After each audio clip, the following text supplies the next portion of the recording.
Hi guys, তোমাদের তো আগের পার্টে বলেছিলাম যে আমার একটা জায়গায় যাওয়ার আছে এবং সেটা কোন জায়গায় যাব সেটা তো তোমাদের তো বলা হয়নি।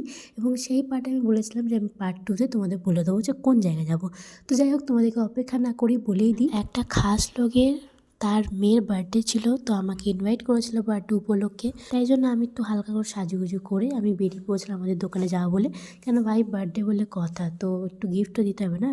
তো আমি টাকা নিয়ে তারপর সোজা চলে গেছিলাম 14 নম্বর একটা কচুরি দোকান আছে সেখানে গিয়ে একটু খুব জোর খিদে পেয়েছিল, তাই একটুখানি কচুরি খেয়ে নিলাম। তারপরে খাওয়া দাওয়া করে আমি সোজা চলে গেছিলাম বাচ্চাদের খেলনার দোকানে।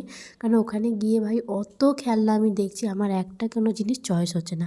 লাস্ট টাইমে কী নিলাম সেটা তোমাদেরকে একটু পরেই আমি দেখাচ্ছি। বাট আমি কিন্তু দেখতে পাচ্ছি ওদের বাড়িতে চলে এসেছি, আর এটা হচ্ছে বার্থডে গার্ল। তো আমার একটা খাস মানুষ এই গিফটটা ওই বার্থডে গার্লকে করেছে।